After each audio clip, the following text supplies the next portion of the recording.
A large RRSP should be a sign that you've done well financially, but for many Canadians, they become the starting point for a few problems they never saw coming. I specialize in helping people turn their retirement savings into stable income, and I see the same patterns coming up over and over again. People save for decades, build a nice nest egg, and then run into an issue that quietly creeps up on them. And by the time they realize that it's happening, it's already too late. So in this video, I'm going to walk you through the big mistakes that people make with their RRSPs, why it catches so many Canadians off guard, and what you can do today to avoid the same outcome.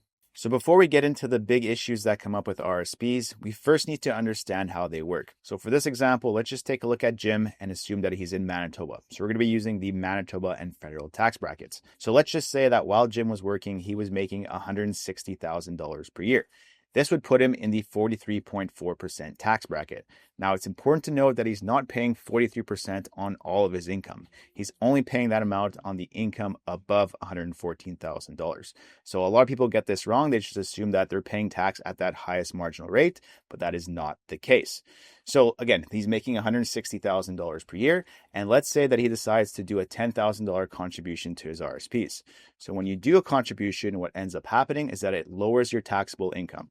So by putting in $10,000, his income goes from $160,000 down to $150,000, and he's going to save about $4,300 in taxes on his return. All right, so now let's fast forward to retirement. And let's say that Jim retires at 60 and he has taxable income of $60,000. Now, before you get on me in the comments section, this is just an example. Let's not worry about where this $60,000 is coming from in terms of if it's pension, CPP, or rental income. And at $60,000 a year, this puts him in the 33.25% tax bracket. And now let's say that he withdraws $10,000 from his RRSPs. So in this case, it's the opposite. Instead of reducing your taxable income, it gets added to your taxable income. So now Jim's income goes from $60,000 to $70,000, and that $10,000 withdrawal is going to cost him about $3,300 in taxes.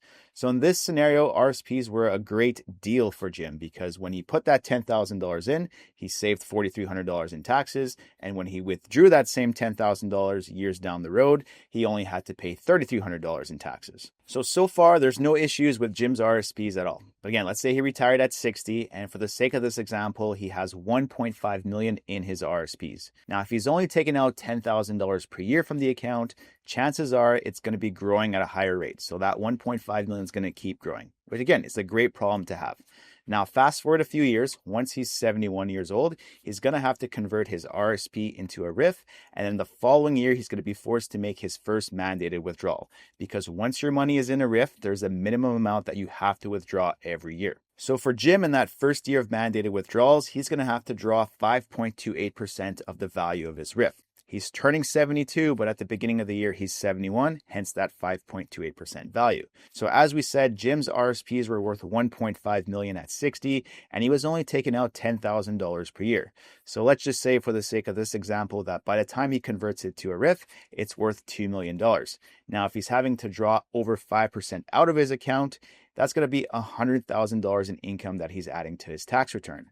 And that's on top of the $60,000 a year that he was already making at 60 years old. So now his income is all the way up to $160,000. Now, if we go back to our Manitoba and federal tax brackets, now we suddenly find ourselves back in that 43.4% tax bracket. So he's paying a lot more tax on his withdrawals compared to what he was paying in his 60s. Not only that, but by making $160,000 per year, he is way over the old age security clawback amount. So it's going to be completely clawed back and he's not going to be receiving anything from OAS. So that's the first issue that Jim's facing. But he also needs to be aware that RRSPs or RRIFs are not efficient from an estate perspective. Because if Jim dies, his RRSPs or RRIFs would roll over to his spouse tax-free.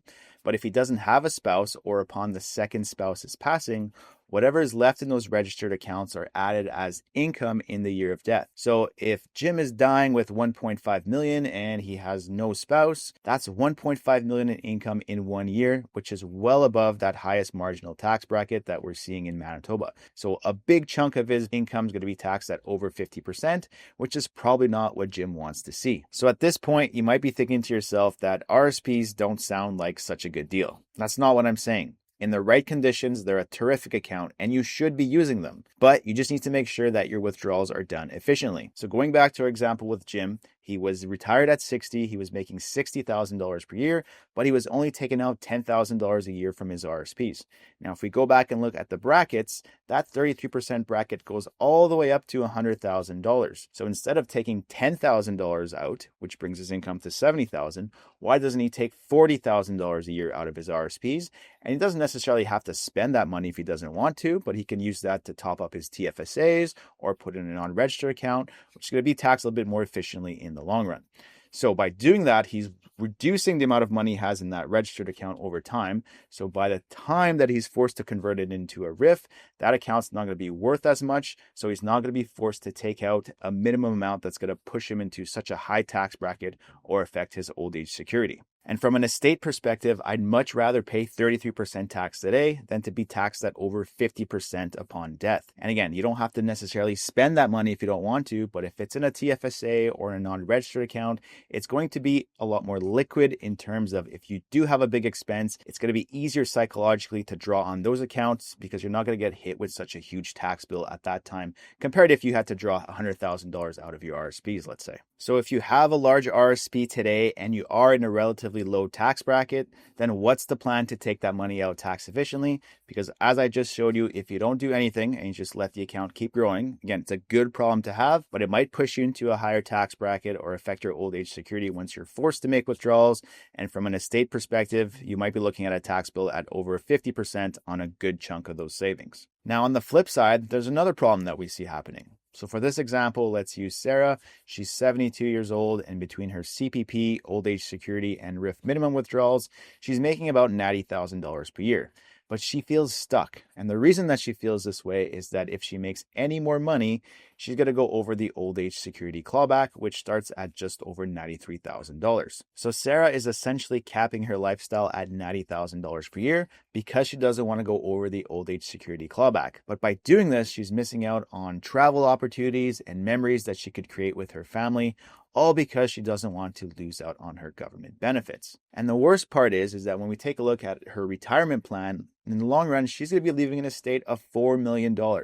So I'll say, so what if she loses out on $8,500 a year from OAS if she brings up her income to, let's say, $150,000? Isn't that worth it to spend that money on yourself and have those memories and travel experiences rather than just keeping your income at this arbitrary amount because you're afraid to lose out to the clawback? And at the end of the day, someone's going to be flying first class. So if you don't use that money on yourself, well, guess what? Your kids are going to be flying first class instead of you. So what is your plan to draw down your RSPs or RRIFs tax efficiently? If you don't have one, or if you're not confident in your plan, then check out our Atlas system. This is the exact process we follow with clients to make sure that we're staying on track in terms of their goals and expenses in retirement, all the while being mindful of drawing down their registered accounts as tax efficiently as possible. Check it out using the link in the description. Now, there's a few more tax traps that I see a lot of Canadians fall into, and they usually occur in your mid-50s. So check out this next video where I go over the top 3 mistakes everyone makes at 55 and then ends up regretting at 60.